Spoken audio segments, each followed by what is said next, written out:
მინისტრთა კაბინეტის ხდომა მთავრობის ადმინისტრაციაში რა საკითხებზე მსჯელობენ მთავრობის წევრები. დედაქალაქში მდებარე 3 საბავშვო ბაღი დაიხურა, რა გახდა გადაწყვეტილების მიზეზი. 2016 წლის ამერიკის საპრეზიდენტო არჩევნებში რუსეთის ჩარევის საქმე დონალდ ტრამპი თანახმა სპეციალურმა პროკურორმა დაკითხოს.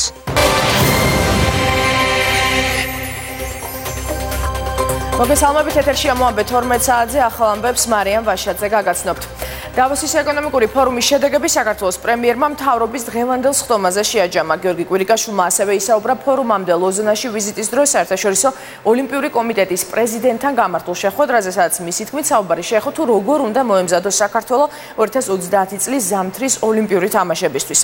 გარდა ამისა, მთავრობის სხდომაზე სარეზერვო სისტემის ახალ კონცეფციაზე მსჯელობენ, რომელიც თავდაცვის სამინისტრომ მოამზადა. დღესვე პრემიერმა ახალ ბიზნეს ომბუდსმენად ირაკლი ლექვინაძე წარადგინა. თამარ ციკლაური ჩაგვერთვება ახლა მთავრობის სხდომის დეტალებით პირდაპირ ეთერში. თამარ, გისმენთ. დიახ, თემა, რომელზეც საუბრითაც პრემიერ-მინისტრმა დღევანდელი მთავრობის სხდომა დაიწყო, ეხება დავოსის ეკონომიკურ ფორუმს და ამ ფორუმის შედეგებს. პრემიერ-მინისტრმა საკმაოდ ვრცლად ისაუბრა იმ პოლიტიკურ და ბიზნეს შეხვედრებზე, რომელიც ამ ფორუმის ფარგლებში შედგა.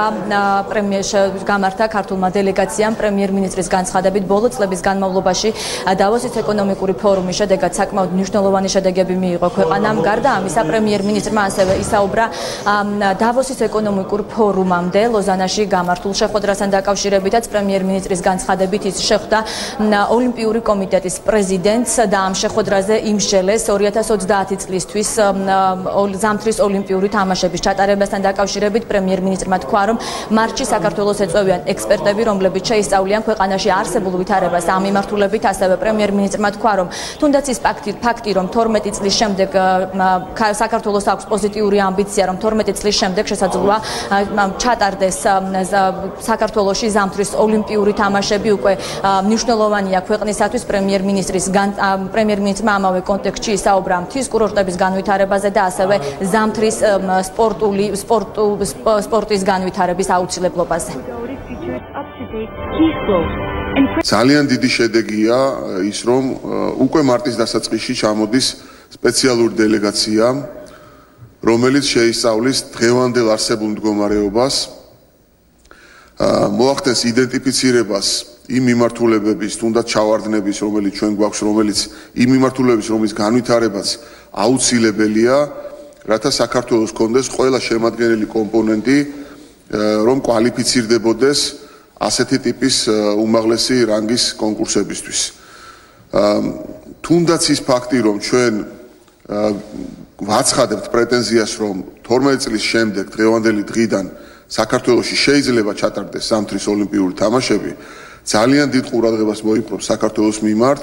ჩვენ გვექნება გაწერილი გეგმა, არა მხოლოდ ინფრასტრუქტურის მიმართულებით ამას ხაზს უსვამ, არამედ ზამთრის სპორტის სახეობების განვითარების მიმართულებით, ადგილობრივი ახალგაზრდების, ბავშვების ზამთრის სპორტის სახეობაში ჩართვის მიმართულებით და ეს იქნება მთელი მთავრობის სამოქმედო გეგმა, სადაც იქნება ჩართული აბსოლუტურად ყველა უწყება. და ძალიან მნიშვნელოვანია, რომ ამ ასე ვთქვათ განაცხადს და ასე დადებით ამბიციას ძალიან პოზიტიურად შეხვდა საერთაშორისო ოლიმპიური კომიტეტის პრეზიდენტი და აბსოლუტურად ყველანაირი დახმარება აღგვითქვა. მთავრობის დღევანდელ სხდომაზე მინისტრთა კაბინეტის წევრები მსჯელობენ რეზერვისა და მობილიზაციის ახალ კონცეფციაზე, რომელიც თავდაცვის სამინისტრომ წარმოადგინა და ახალი კონცეფციის მიხედვით, ახალი კანონპროექტის თანახმად შეიქმნება ორი ტიპის რეზერვი. ეს არის აქტიური და სამობილიზაციო რეზერვი. თავის მხრივ აქტიური სარეზერვო სამსახური დაიყოფა 3 ნაწილად. ეს არის შეიარაღებული ძალების რეზერვი, ტერიტორიული რეზერვი და სპეციალისტთა რეზერვი.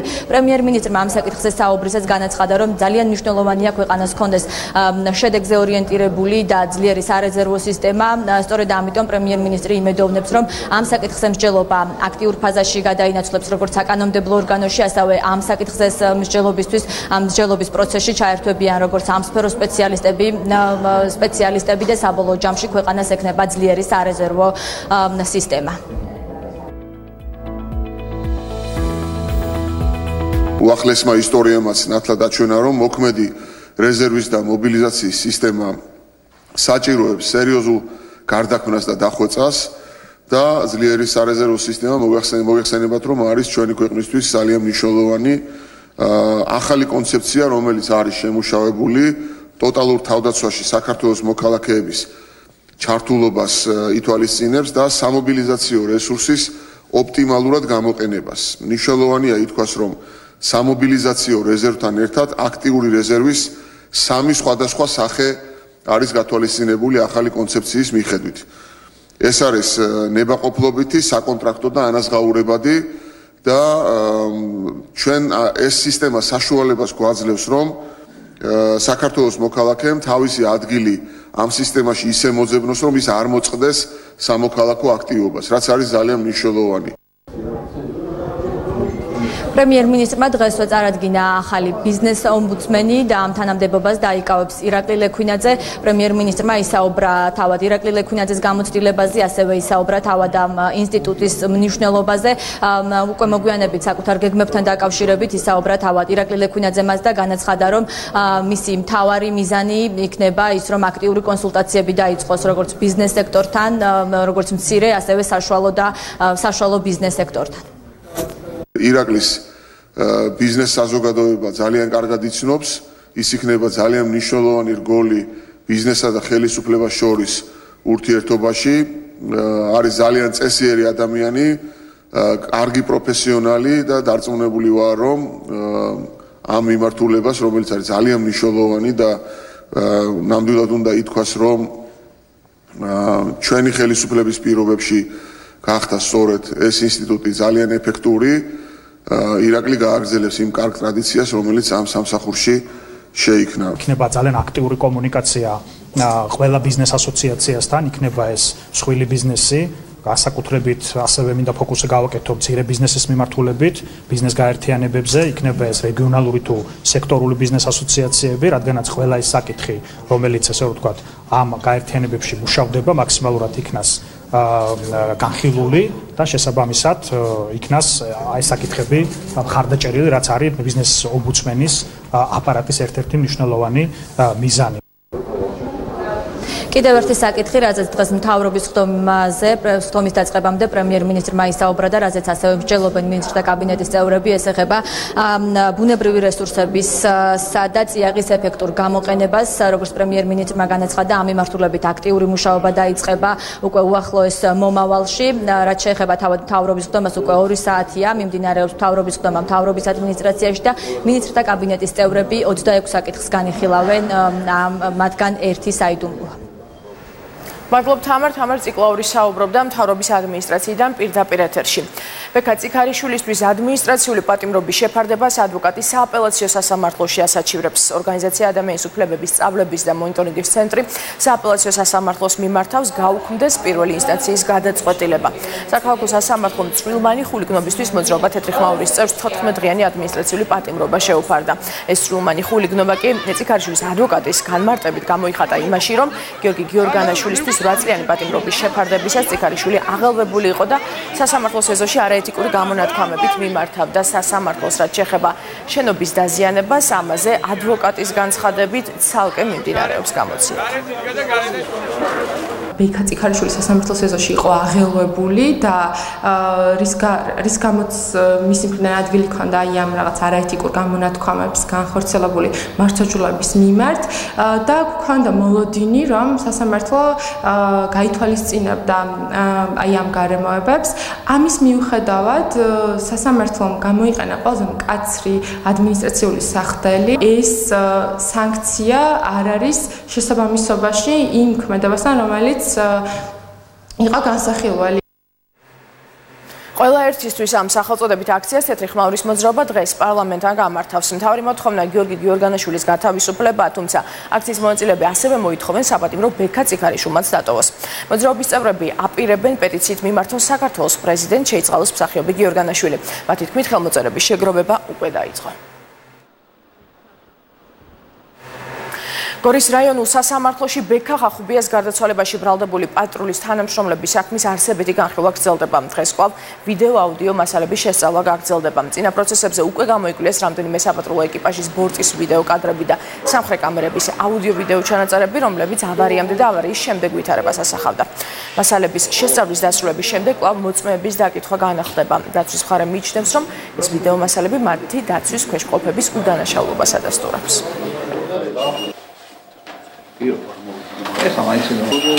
ბრალდების ხარე განაგრძობს მტკიცებულებების წარმოდგენას, კერძოდ გამოვიკვლევთ ვიდეო ჩანაწერებს, საპატრულო პოლიციის თანამშრომლების სამხრე კამერების ვიდეო ჩანაწერებს და ეკიპაჟების ჩანაწერებს, ანუ ბორტის ჩანაწერებს. ყოველთვის დასტურდება ბრალდებულთა უდანაშაულობა და დარწმუნებული ვართ, დღესაც ანალოგიური იქნება. ყოველი ვიდეო მტკიცებულება აღბეჭდავს კონკრეტულ ქმედებას, ხახუბიასი თუ როგორ არ ემორჩილებოდა იგი და რა გახდა მიზეზი იმ ბრძანების გაცემისა, რაც გულისხმობდა გზის მაქსიმალური შეზღუდვის ბრძანებას. ფინანსთა სამინისტროს საგამოძიებო სამსახურმა მოქალაქეთა კუთვნილი ფულადი თანხების თაღლითურად დაუფლების ფაქტი გამოავლინა. დაკავებულია ერთი პირი. მომხდარზე მიმდინარეობს გამოძიება, დანაშაული 4-დან 7 წლამდე პატიმრობას ითვალისწინებს. საკრებულოს ნაციონალური მოძრაობის წევრები ამ წუთებში მერის არქიტექტურის სამსახურის უფროსს ხვდებიან. მთავარი თემა დედაქალაქის გენერალური გეგმა. ოპოზიციას კონკრეტული შენიშვნები აქვს, რასაც არქიტექტურის სამსახურის უფროსს პირადად გააცნობენ. ქეთი ქაშაკაშვილი ჩაგურთობა ახლა პირდაპირ ეთერში. ქეთი, რაზე საუბრობენ ნაციონალური მოძრაობის წევრები და რა პასუხი აქვს მერიას?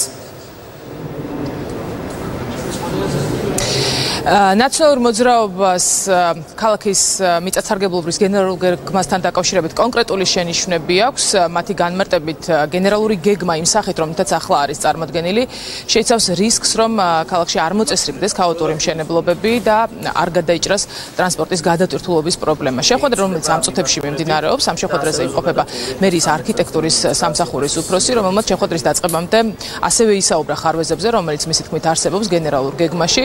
თემურ ბოლოთაშვილის განცხადებით, მთავარი ხარვეზი ეხება ზონირების სისტემას და მისი თქმით, სწორედ ეს საკითხი არის დასაზუსტებელი გენერალურ გეგმაში. მოქალაქეები არიან ერთ მხარეს და შემსრულებელი და დამკვეთი მეორე მხარეს. ამიტომ ის შეიცავს იმ რისკებს, რომ ქალაქში გაგრძელდეს ქაოსი, შეიცავს რისკებს, რომ კერძო და სახელმწიფო გნებავთ ინტერესები, ცუდი ინტერესები დარჩეს, რომელიც დღეს ქალაქს მართავს, ბეტონიზაცია, მწვანე საფარის არარსებობა, ტრანსპორტის გადატვირთულობა. თუ ჩვენ ძირითად რაღაცეებზე არ გვექნა პასუხი, მანამდე ეს იქნება მხოლოდ ჩინოვნიკური მიმოწერა, რომელსაც დღეს ვხედავთ და შედეგი დადგება ძალიან გვიან. ამისგან ჩვენ უნდა ვიყოთ დაცული. კონკრეტულად ვისაუბრებთ იმ ხარვეზებზე, რაც დავადგინეთ, ეს ჩვენ გამოვაქვეყნეთ ასევე და საჯარო არის, ძირითადად შეეხება ზონირების ნაწილს, ტრანსპორტის ნაწილს, განხორციელების ეტაპებს, ზოგადად გენგეგმის იმისათვის, რომ იყოს ქმედით დოკუმენტი და დასაბუთების ხარისხი რომ იყოს მაღალი, ნებისმიერ საპროექტო გადაწყვეტას. 45 დღიანი ვადა აქვს IT ინსტიტუტს იმისთვის, რომ გენერალური გეგმის პროექტში არსებული ხარვეზები გამოასწოროს. პროცესში უკვე ჩართულები არიან ადგილობრივი და საერთაშორისო ექსპერტები. სულ რამდენიმე წუთის წინ საკრებულოში მოვიდა თბილისის მერი კახაკალაძე, რომელმაც თქვა, რომ ის დიპლომატებთან შეხვედრაზე იმყოფება, თუმცა ჩვენ ველოდებით ამ შეხვედრის დასრულებას და ველოდებით კახაკალაძეს, რომელმაც შესაძლოა გენერალურ გეგმასთან დაკავშირებითაც გააკეთოს კომენტარი. მადლობთ, ქეთი, ეს ქეთი ქაშაკაშვილი იყო.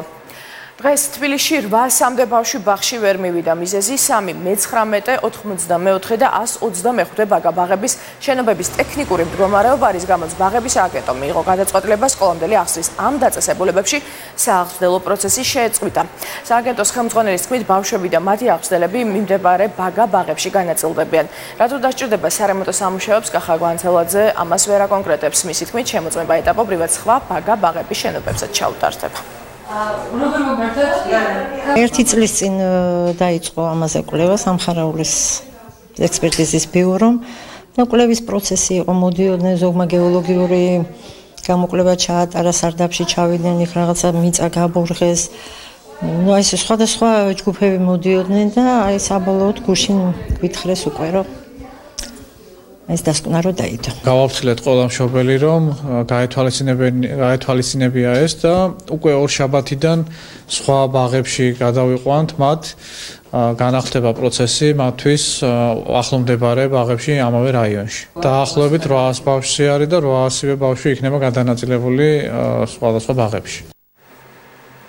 ამერიკის შეერთებული შტატების პრეზიდენტი თანახმა სპეციალურმა პროკურორმა რობერტ მიულერმა დაკითხოს. მიულერი 2016 წლის ამერიკის საპრეზიდენტო არჩევნებში რუსეთის ჩარევის საქმეს იძიებს.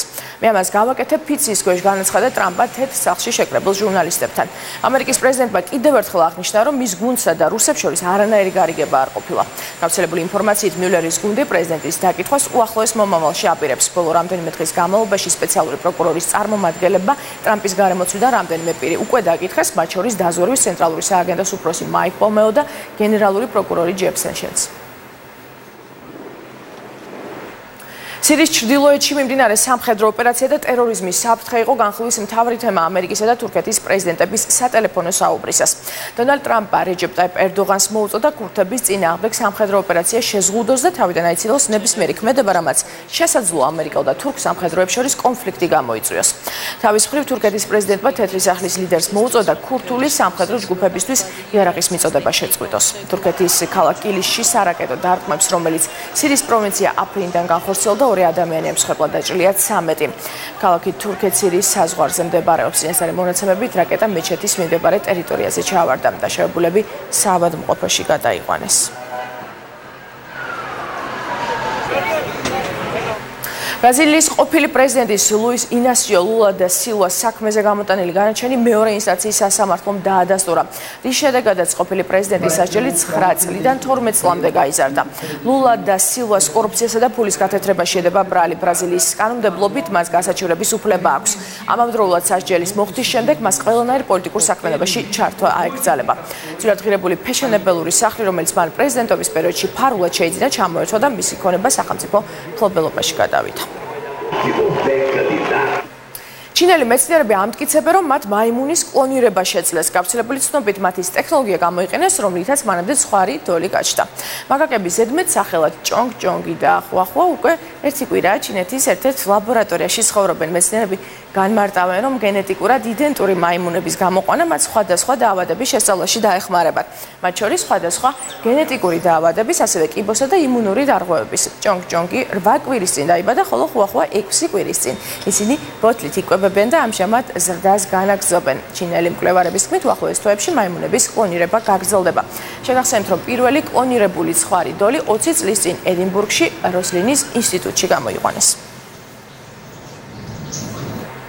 მიმდინარე ჰაცუ ბაშოზე წარმატებით გამოდის ქართველი სუმოისტი ლევან გორგაძე. ტოჩინოში 11 შეხვედრიდან 10 მოიგო. მე-11 დღის შეხვედრაში მან იაპონელი მეტოქე ხანგძლივ და დაძაბულ ორთაბრძოლაში დაამარცხა.